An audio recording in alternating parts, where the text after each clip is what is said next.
Dear student, जय श्री राम सबको भी, जय बालाजी महाराज की जय हो। चलिए स्टार्ट करते हैं आज की नई क्लास। हम आज करेंगे यूजीसी नेट का एजुकेशन सब्जेक्ट का जून 2024 का प्रीवियस क्वेश्चन पेपर सोल्व करेंगे। ओके, और फर्स्ट क्वेश्चन इज सूची को 1 को 2 से मिलाएं। बाहरी आलोचना किससे संबंधित होती है? डाटा की प्रामाणिकता एवं विशुद्धता से। समय श्रेणी डिजाइन किससे संबंधित होता है? अर्ध प्रायोगिक डिजाइन से। बाहरी आलोचना डाटा की प्रामाणिकता और विशुद्धता से, क्योंकि ये आउटर होता है। समय श्रेणी यानी टाइम टू टाइम, ये समय समय पर की जाती है, इसलिए अर्ध प्रायोगिक हो गया। आंतरिक आलोचना होता है स्रोत की शुद्धता एवं योग्यता। इंटरनली जब हम कोई भी चीज़ चूज करेंगे, उसको ठीक करेंगे, तो वो क्या होएगी, उसकी शुद्धता और योग्यता को जांचेगी। स्थैतिक समूह की तुलना एवं डिजाइन क्या होगा? पूर्व प्रायोगिक डिजाइन, पहले से डिजाइन किया हुआ होता है, इसलिए वो स्थित होता है। ठीक है, नेक्स्ट क्वेश्चन है अपना प्रबंधकीय ग्रिड की आनुषंगिक नेतृत्व शैली की सही क्रम बताएं। प्रबंधकीय ग्रिड की आनुषंगिक नेतृत्व शैली का सही क्रम क्या है? सही क्रम है CADEB। सी यानी सबसे फर्स्ट आएगा परिशीर्णित प्रबंध। पहले से प्रबंध किया, मैनेजमेंट किया जाना चाहिए।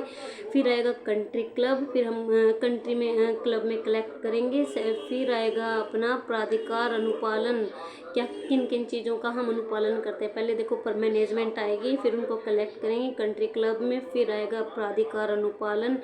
After that middle of the road, हम मिड में पहुंच जाएंगे, और आफ्टर दैट है टीम प्रबंधन। फिर उसके बाद टीम बन जाएगी और टीम मैनेजमेंट हो जाएगा। एक बार हम फिर से करते हैं। सबसे पहले परिशीर्णित प्रबंध, कंट्री क्लब, प्राधिकार अनुपालन, middle of the road and team प्रबंधन। Okay student, next question is प्रबंधन प्रकारों का सही क्रम बताएं। प्रबंधन प्रकारों का सही क्रम क्या है? सही क्रम है CBEAD। सी यानी योजना बनाएंगे, प्रबंधन यानी मैनेजमेंट में सबसे पहले प्लानिंग करेंगे, आफ्टर दैट उनकी व्यवस्था करेंगे, उसके बाद हम एम्प्लॉयमेंट को भर्ती करेंगे, उसके बाद निर्देश देंगे, इंस्ट्रक्शन प्रदान करेंगे, और फिर कंट्रोल करेंगे। ठीक है, नेक्स्ट क्वेश्चन है अपना सूचियों का मिलान कीजिए। क्या है? परिणाम आधारित। अब यहाँ से करते हैं हम सीधा। परिणाम आधारित समेकित मॉडल किससे संबंधित होता है? परिणाम आधारित यानी रिजल्ट बेस्ड कौन सा होता है? स्पष्ट अधिगम परिणाम, जिसमें डायरेक्ट क्लियर हो। तो देख रहे CIPP मॉडल मीन्स विद्यालय स्तर पर शिक्षा की गुणवत्ता का मूल्यांकन करता है। CIPP स्कूल के लेवल पर एजुकेशन का मूल्यांकन करता है। स्क्रीन वेन मॉडल क्या होता है? जो लगातार क्रमबद्ध व्यापक रूप से बड़े लेवल पर व्यापक पूरी तरीके से मूल्यांकन करता है, इवेल्युएशन करता है, line by line, time to time, step by step. Screen well होता है जो स्टेप बाय स्टेप करे। टाइलर होता है जो वस्तुनिष्ठ 4 चरण की प्रक्रिया, यानी ऑप्शनल क्वेश्चन की 4 चरण की प्रक्रिया होती है, वो आते हैं टाइलर। स्क्रीन वेल में आते हैं स्टेप बाय स्टेप, CIPP में आते हैं स्कूल लेवल पर मूल्यांकन, एंड परिणाम आधारित होता है स्पष्ट अधिगम परिणाम। नेक्स्ट है समावेशी शिक्षा के सार्थक एवं मील का पत्थर है। कालानुक्रम में व्यवस्थित कीजिए। इसका आंसर आएगा, इनको लाइन वाइज लगाना है, लाइन वाइज में इसका आंसर आएगा C, यानी सबसे पहले सालामांका स्टेटमेंट। उनकी क्या स्टेटमेंट है? सालामांका स्टेटमेंट मीन्स जो समावेशी की दिशा में एक महत्वपूर्ण कदम है। इसमें क्या है? शिक्षा के अधिकार के सभी के लिए सुनिश्चित करने का आह्वान किया जाता है। सालामांका ने दिया था स्टेटमेंट 1994 में। उसके बाद आएगा सर्व शिक्षा अभियान आया था 2001 में। उसके बाद आएगा नेशनल पॉलिसी ऑन डिसेबिलिटीज़ आया था 2006 में। उसके बाद आएगा United national convention of the person with disability, ये आया था 2006 में। After that education national policy. ठीक है, नेक्स्ट क्वेश्चन है अपना हैकनी और कार्मिकर 2005 के अनुसार परामर्श प्रक्रिया के चरणों का सही क्रम दीजिए। इसके क्रम हैं DBAEC। सबसे पहले है संबंध निर्माण। पहले उनमें रिलेशन बनाएंगे, रिलेशन प्रिपेयर करेंगे। आफ्टर दैट समस्या का आकलन। हम देखेंगे प्रॉब्लम कितनी बड़ी है, कैसे है। लक्ष्य निर्धारण मीन्स लक्ष्य निर्धारण यानी हमें अपना एम जानना है क्या है। परामर्श हस्तक्षेप, फिर हम दूसरों के व्यूज़ और अपने व्यूज़ उसमें डालेंगे और समस्या का समाधान करेंगे। उसके बाद मूल्यांकन समापन में विशेषज्ञ के पास भेजना, फिर हम उसको विशेषज्ञ के पास भेजेंगे। After that our next question is, निम्नलिखित में से कौन सा वेब 2.0 से संबंधित है? कौन सा है भाई? सोशल नेटवर्किंग एवं उपयोगकर्ता द्वारा निर्मित कंटेंट। वे जो कोमल और गोल होते हैं, ऐसे व्यक्तियों को सेल्डर द्वारा निम्नलिखित में वर्गीकृत किया गया है। इनको बोलते हैं एंडोमार्फिक में वर्गीकृत किया है सेल्डर ने इसमें। नेक्स्ट है, इनका मिलान करना है पूर्व वैज्ञानिक प्रबंधन युग। इसका आंसर आएगा पूर्व वैज्ञानिक प्रबंधन युग, चार्ल्स बाबेज एवं रॉबर्ट ओवन। ये मैनेजमेंट के पहले के साइंटिस्ट रहे हैं। कौन? Charles Babbage and Robert oven. Next है क्लासिकल प्रबंधन युग, पुरातन यानी पुराने जो साइंटिस्ट रहे हैं वो कौन रहे हैं? फ्रेडरिक, जो साइंस से भी पहले रहे, मैनेजमेंट से पहले रहे। कौन? चार्ल्स बेबेज और रॉबर्ट ओवन। क्लासिकल यानी जो पुराने रहे हैं वो है फ्रेडरिक W. टेलर। नव क्लासिकल एवं प्रबंधन युग यानी जो नए हैं, मैनेजमेंट के साथ साथ खड़े हुए, जॉर्ज एल्टन मेयो।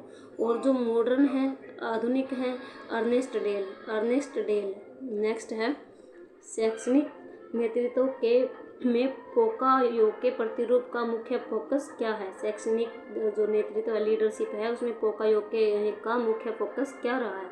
उसमें रहा है शैक्षणिक प्रक्रिया की त्रुटियों का निवारण करना। मॉरिसन के शिक्षण प्रतिरूप के 5 चरणों का सही अनुक्रम कीजिए। सही क्रम क्या क्या है उसके? फर्स्ट है संवेषण, फिर प्रस्तुतिकरण। संवेषण होता है जब इस चरण में क्या है, शिक्षक छात्रों के प्रवेश स्तर के व्यवहार को यानी जब भी कोई न्यू स्टूडेंट आता है तो उसका बिहेवियर कैसा होता है।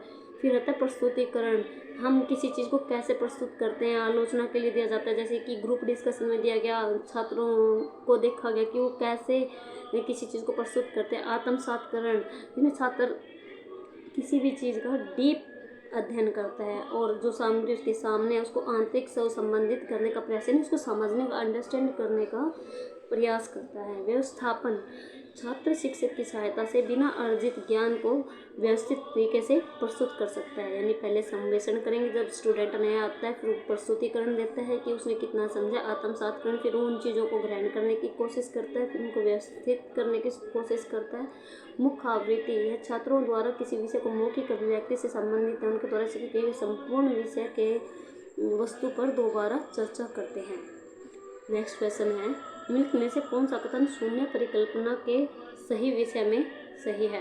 इसमें आंसर आएगा शून्य परिकल्पना के बारे में हमें बताना है। शून्य परिकल्पना क्या होती है? शून्य परिकल्पना उन समस्त विशेषताओं जो कि प्रतिदर्शों से प्रेक्षित चर संबंधों द्वारा अनुमानित की जाती है के विषय में निष्कर्षों की व्याख्या सांख्यिकी विधि से संबंधित है। क्या है? शून्य परिकल्पना वो सारी करैक्टरिस्टिक होती हैं जिसमें प्रतिदर्शों से प्रेक्षित चर जो दिखाई दे रहे हैं संबंधों द्वारा जो उनके रिलेशन है अनुमान लगाया जाता है कि उनके विषय में जो निष्कर्ष है उनकी व्याख्या सांख्यिकी विधि से की जाती है। ओके, नेक्स्ट क्वेश्चन है, कौन से घटक RMSA पहल का भाग नहीं है? छात्रवृत्तियों का प्रावधान RMSA में क्या है? ये RMSA इसमें किसका प्रावधान नहीं है? छात्रवृत्तियों का प्रावधान इसमें नहीं है। इसमें क्या क्या प्रावधान है? नई कक्षों का निर्माण, प्रयोगशालाओं का और अध्यापकों की नियुक्ति का। ओके, नेक्स्ट क्वेश्चन है, कौन सा कथन गलत है? ठीक कौन से हम उस पर फोकस करेंगे। थॉर्नडाइक ने क्या दिया था, बुद्धि का परमाणुवादी सिद्धांत। विशिष्ट क्षमताओं वाले समूह को एस कारक के नाम से जानते हैं। बुद्धि की संरचनात्मक स्पीयरमैन ने दी थी। तो रोंग क्या हो गया अपना, रोंग हो गया। मूल्यांकन एक प्राथमिक मानसिक प्रक्रिया है, ये गलत है। नेक्स्ट है सूचियों का मिलान कीजिए। सूचियों का मिलान करना है। सांदर्भिक समता यानी किसी चीज़ के संदर्भ में यानी किसी से रिलेटेड क्या समता हो सकती है, क्या समता हो सकती है। समाज में शिक्षा के विकास के व्यापक परिदृश्य एवं उसमें शिक्षक की भूमिका से संबंधित और संप्रत्यात्मक समता, शिक्षा और अधिगम की विभिन्न संकल्पनाएं सम्मिलित हैं। देखो संदर्भ में क्या होएगा, शिक्षा से रिलेटेड जो भी भूमिकाएं हैं समाज में और टीचर से रिलेटेड क्या क्या भूमिका है। संप्रत्य यानी जिस चीज़ से हम काम कर रहे हैं उसमें क्या है, शिक्षा और अधिगम की विभिन्न संकल्पनाएं सम्मिलित है। यानी क्या एजुकेशन देनी है, क्या हम सीख रहे हैं, ये सभी चीज़ें इसमें आ जाती हैं। मूल्यांकन सक्षमता। मूल्यांकन यानी इवैल्यूएशन क्या होता है, साधनों और परीक्षणों को तैयार करना, चयन करना और उपयोग करना। नेक्स्ट है कार्य संपादन होता है सामान्य, विषयवार और अवस्था अनुरूप आयाम। नेक्स्ट क्वेश्चन है निम्नलिखित में से किनकी समावेशी शिक्षा से प्रत्यक्ष प्रासंगिकता है। किसकी है, UNDRPD। समावेशी शिक्षा के साथ कौन सा रिलेटेड है, UNDRPD। फिर NEP 2020 ये तो है ही, और universal design for learning okay project नहीं है, और जो 1986 ये भी नहीं है। UNDRPD, NEP और universal design for learning. Next हमें मिलान करने हैं, चलो करते हैं।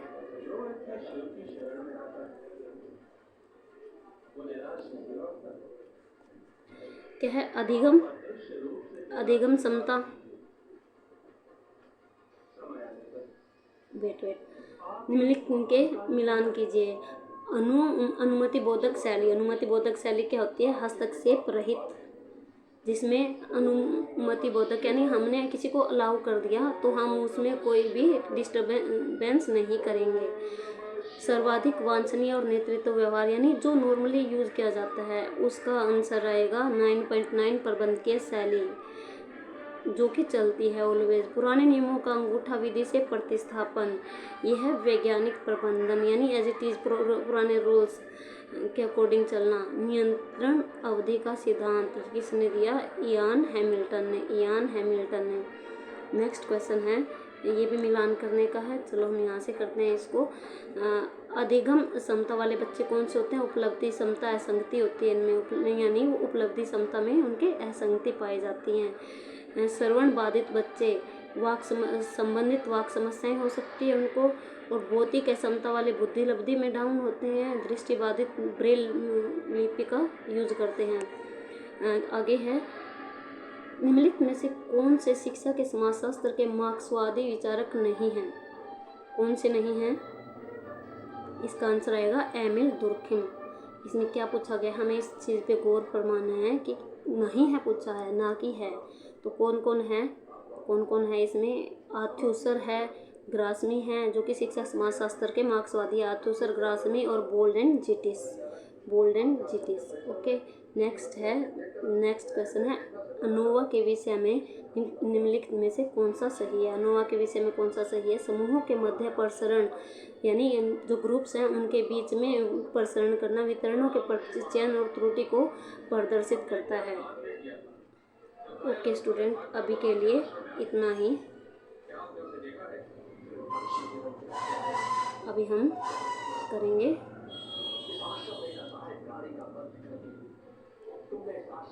बाद में। Thank you.